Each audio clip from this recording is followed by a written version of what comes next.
City, Danilo Fugoso. Andito kami ngayon sa Bloom Residences. So, papakita namin sa inyo yung fully furnished unit namin dito sa Bloom Residences. Tara, pasok tayo. Okay, so upon entering, ang sasalubong sa inyo, ang ginawa ng client dito is simple lang na dining area. So, dito siya. And dito meron din 2-seater na couch. And sa tapat niya, syempre yung TV and maliit na cabinet para sa mga storage unit. And dito naman sa side na to, meron dito yung kitchen. So, may addition, ay dinagdagan na to ng client, dinagdagan niya ng overhead cabin. So, upon delivering, ang kasama lang talaga is itong sa baba. Kasya rin yung decent size na refrigerator. And yung sa bathroom, ito, actually ang dinagdag lang dito is itong cabinets.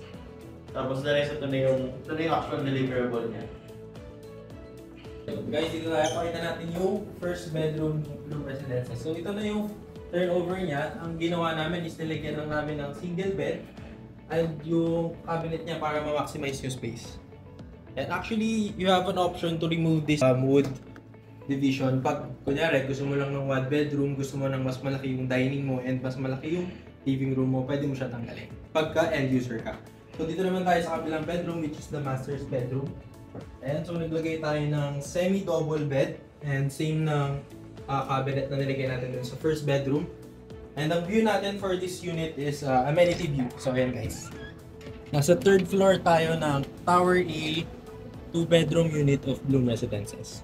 So guys, itong Bloom natin, lahat ng units dito is 2 bedrooms and napakababa ng monthly dito. So we have pre-selling and ready for occupancy here. So for pre-selling, meron kaming yung phase 1 namin for as low as 22,000 and sa phase 2 naman, meron available for only 19,000 per month.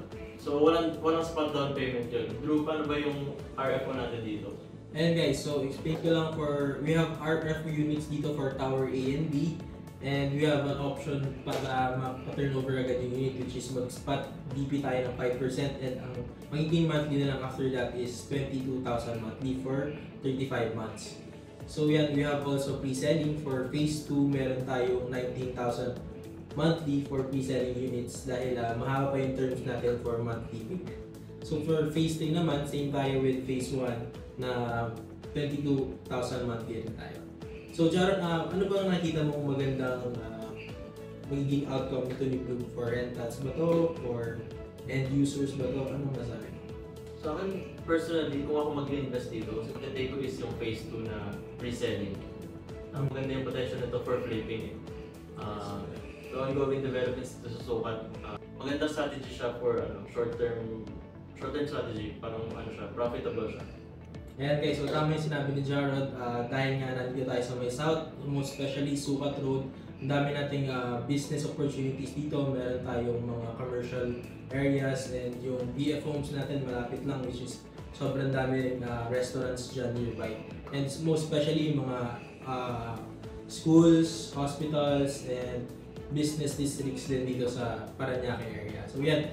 Guys, explain ko lang na sobrang ganda talaga nitong Bloom, lalo na pag natapos na dahil we have total of 3 phases for this project and malaki talaga siya. We have basketball courts and swimming pools na marami dito and for families talaga siya. Thank you for watching our video for Bloom Residences and we'll give you an update for more projects we'll be vlogging. And yun guys, we'll be putting our numbers down below. Please message us for more inquiries.